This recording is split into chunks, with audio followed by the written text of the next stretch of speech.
Yeah, your close rate should be like fucking 80%, like at least. Like if you're going on a date with a girl, you already have attraction, she's already into you. You should be making this happen. And so there's a few things you have to do. I agree, logistics are important. It's going to make things way easier. But dude, I used to live an hour from the city and we're pulling girls like an hour away. So it's like definitely important. But I think like the biggest things are number one, sexualizing the interaction, sexualizing the conversation. Make it clear um what's happening later, or at least like have that plausible deniability there for her. Not thinking like, oh, this is completely just friends. This is like all it's going to be. And then you, at the end of the day, you're like, let's come back to mine and see what happens. And the girl's just not prepared, right? So sexualize the conversation. You want to seed the pool. So that goes back to the previous point. Make it clear early on in the interaction. Hey, later on, okay, we're going to go for a drink at mine. So now, if there is something that's going to stop you, like an obstacle, concern, objection, comes up early and you have time to deal with it without feeling like rushed or needy or pressured. So maybe she says, like, I've got a dog at home I need to feed. Maybe she says, I've got work in the morning. Maybe she's on a period. Like, these are all really important things to get early.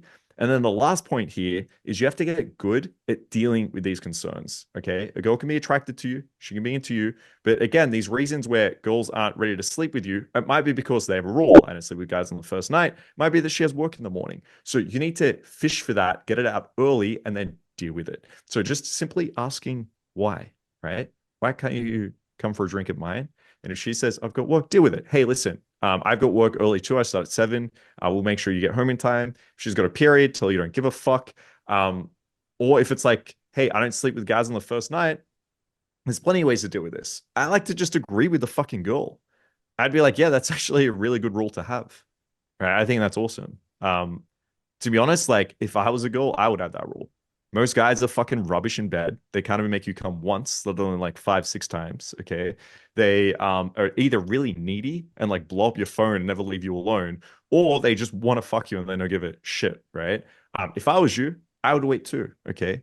But listen, that's with every other fucking guy. Okay. Not me. All right. With us, we can have a lot of fun tonight, right? And if I like you on this chemistry, of course I'm going to want to see you again. So there's ways to deal with this. You just have to get good at that ejection handling, sexualize, see the pull, and you'll deal with a lot of issues that you're facing. I don't want to spoil the debate that's coming up between me and Marcus and a few others. But Started early.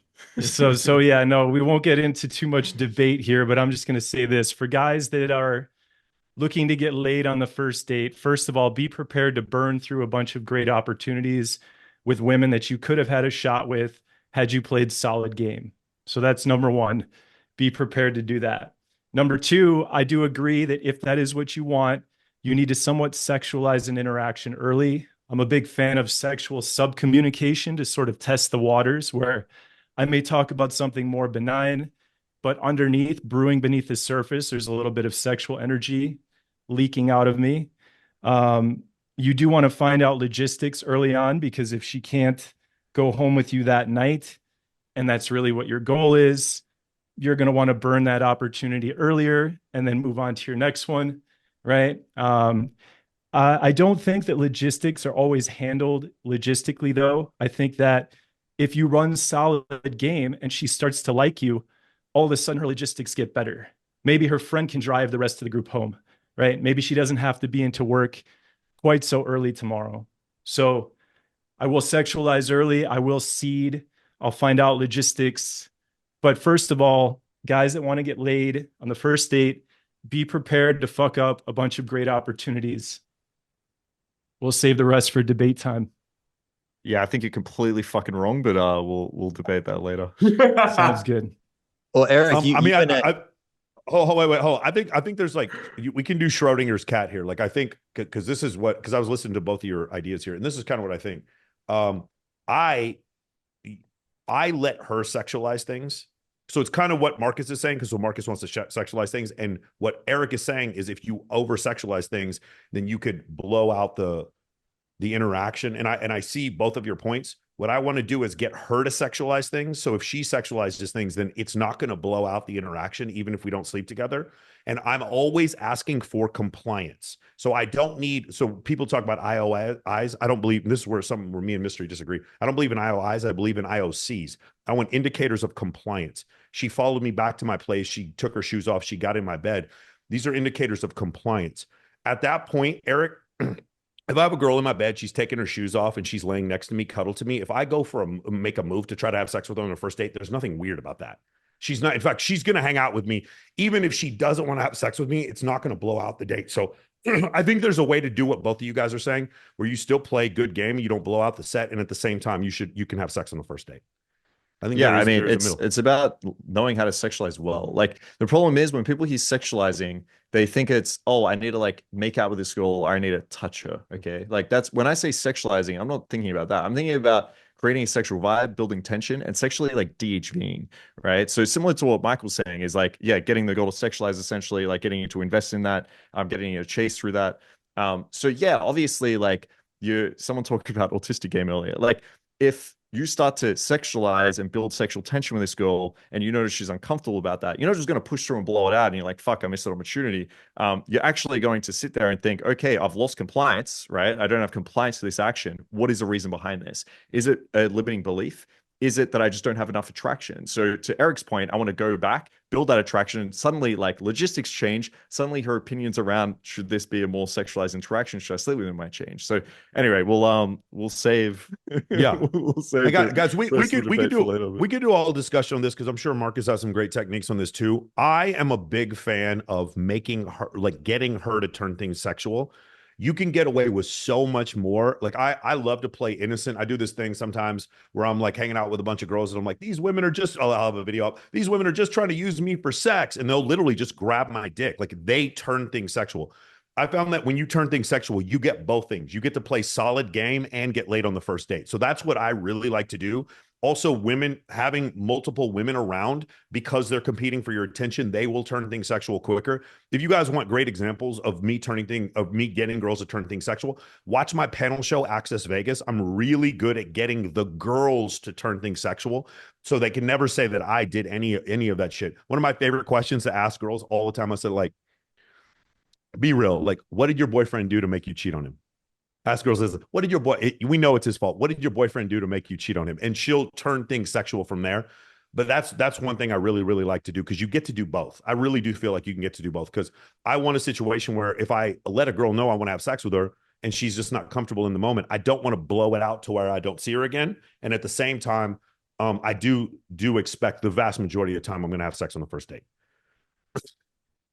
All right, well, getting the woman to sexualize the interaction early on night one, it's doable, but sometimes it's difficult to evoke that sexuality and get those sexual IOIs or IOCs, as you call them. Yeah. I like that. You know, Mystery will tell you too that an IOI is an indicator of compliance too. So they are kind of one and the same, but I've found that for night one, if that's really what I'm going for, I often have to strike first with a little bit of sexuality. I'm going to throw a sexual wrench into the gears to see how she reacts to it.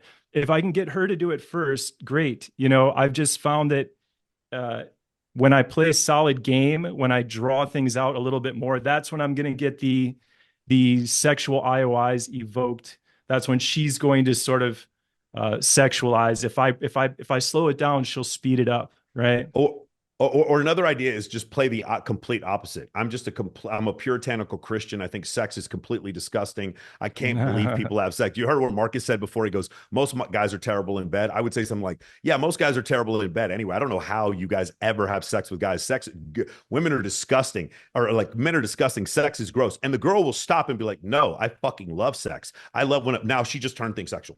I'll do that too. I'll play innocent or naive sometimes, or I'll make it really funny, or I'll push in the opposite direction. Or like I said before, like a scoundrel, like, what did he do to make you cheat on him? And she'll go over. I like to do things, play these games to make her make it sexual. Because as long as she made the first move, you just have this carte blanche to go as far as you want. And then it's next thing you know, you're like, you guys are in a unisex bathroom having sex, like right after you just met her. Like that's the thing that happens. But I like to let her do it because it's when she does it, I have to worry so much less about calibration when she's the one making things sexual. Yeah, I think I think you're leading, what's the saying? Like leading the horse to water or some shit, right? Leading the girl to your dick. It's yeah, like I think you're still making the move there, but it just to the girl doesn't feel that way. Yeah, So yeah, yeah, yeah. it's essentially like you are making it sexual. Like, hey, what made your boyfriend cheat on you? Like that's a slightly sexualized conversation, but it's like 1%, and then she goes 5%, and then you go 6%, and then she goes 10. So I like to see it as, yes, I'm leading this interaction. I'm moving it towards that angle, but it never feels like the girl can never turn around and be like, that's too much, right? So Mhm. I would start with like, hey, what's the type of guy you're into? And then I'll tell her, like, no, I think you probably prefer this type of guy. She's like, oh my God, you're right. Now I have some authority. And then I like start asking some more questions, kind of lead her there.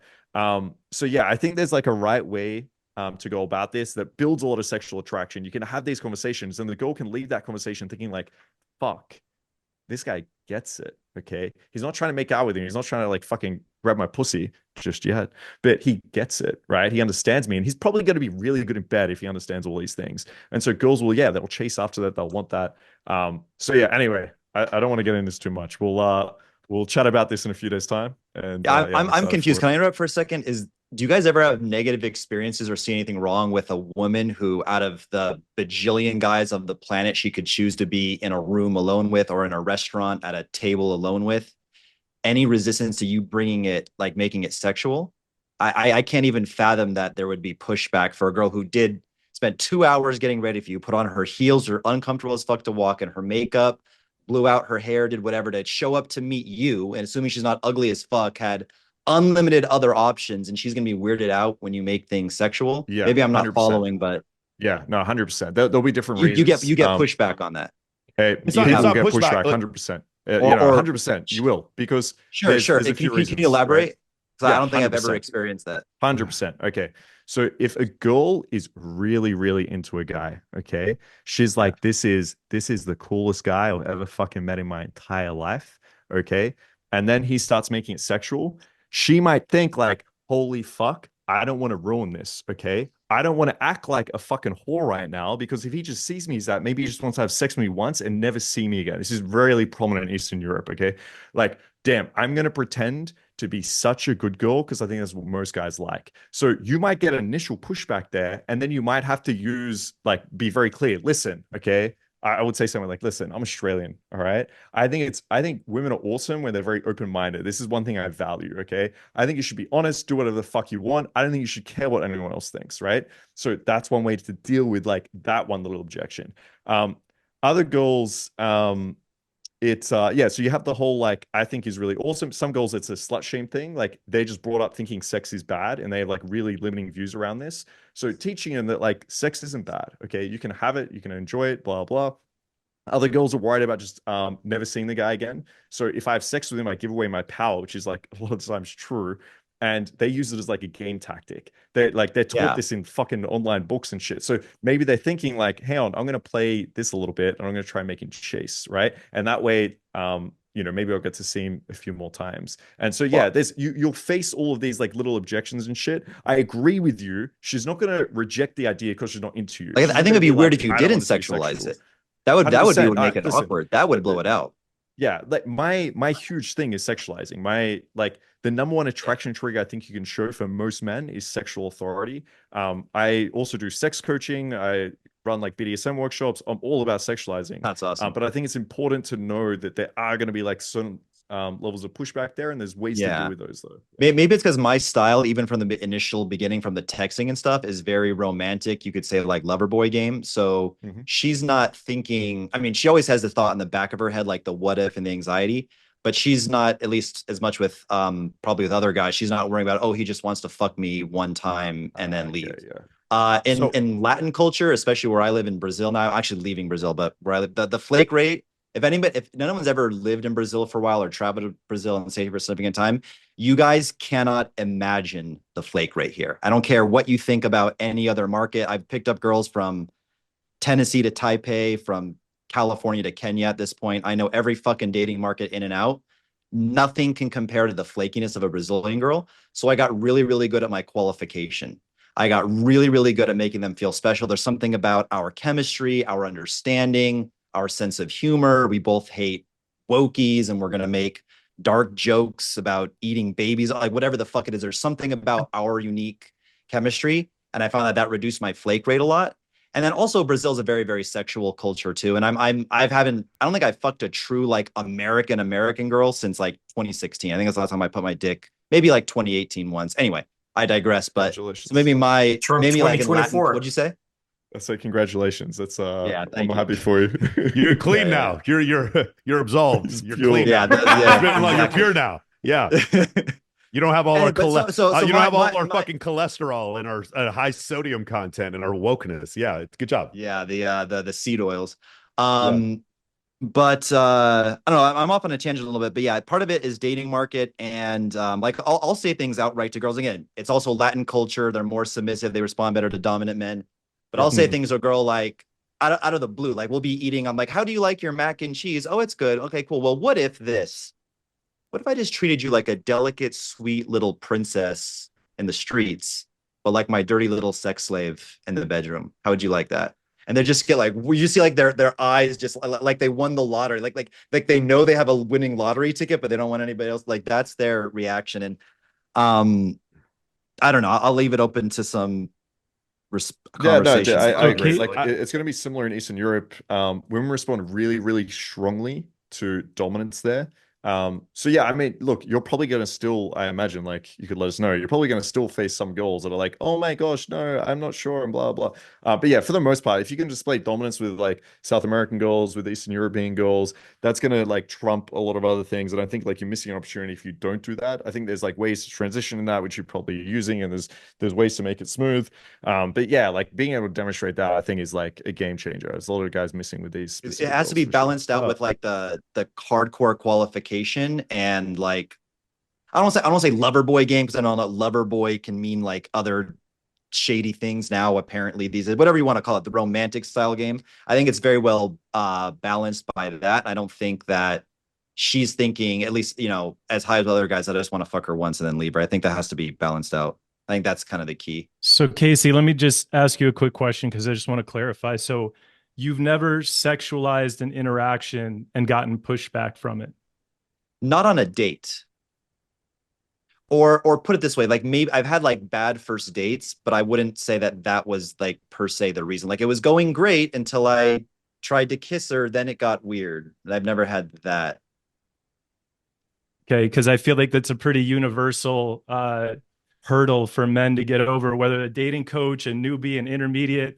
We've all sort of gone for the kiss a little too soon, said a little something that was over the line. So yeah, I'm just trying to get some clarity. I mean, I'm sure I've done that, but just not typically on a date, right? And in cold approach situations, yeah, I'm sure I fucked it up by moving things forward too quickly all the time. But a date is different because again, and I do a lot of voice notes. I always do a video call. I'm super good. I can qualify a girl on anything. I can say, what's your favorite color? White or black? I can qualify like both, like opposite end of the spectrum. I can find a reason. You're racist, no matter what you say. Yeah, You're exactly, racist. right? No matter yeah, what. I mean, it sounds You're like you're a fucking building bigot. up in text, right? So like What'd you you say? have you're building up in text. Like before these girls get on the date, they're pretty down. Like for instance, like I mean, I don't know how many hundreds of like straight to the home dates. I've never had an issue ever, right? Like these girls come over in lingerie. I'm usually sexting them beforehand. Like you're never gonna fucking face an issue there, of course. So I think like the amount of like pre-game or whatever you want to call it, there could be an argument to strengthen Erik's point that maybe it is already long game. Maybe you already have been texting him for a little bit. But yeah, I think at the end of the day, like these things we can test. It's like saying like, have you ever got pushback from like seeding the pool and trying to pull? Does that mean you like stop trying to do it? No, you seed the pool, figure out the ejection. I think it's the same thing with sexualizing. Like you sexualize, if there's like slight pushback, you just pull back a little bit, figure out what it is. And the earlier you do that, the more time you have to do it. But anyway, I think this is turning into the debate instead of in 2 days. Yeah, sorry, I didn't mean to ruin you guys' next content. Yeah, good getting your opinion. Well, one thing I wanted to say too, maybe this will be, I don't know, since I'll try to change the subject slightly, but not entirely. What I was going to say, something controversial is, and probably most of the guys listening to this podcast whenever it comes out, or this YouTube video may not be in the situation, but for like at least every guy on the panel will understand this. In many circumstances, a lot of nuance to this, so don't get too literally, but in many circumstances, you shouldn't try too hard to get laid on the first date per se, because those are sometimes the lower quality girls. When I think back to like the few times that I've laid like true nines, like actual hardcore nines in her worst photo, by anyone's standards, like the ones that even like are rare for guys like us, it was almost never on the first night. These girls are just, they have higher standards, they're pickier, they're more, picky about who they're going to let get on top of them and flop around for a bit.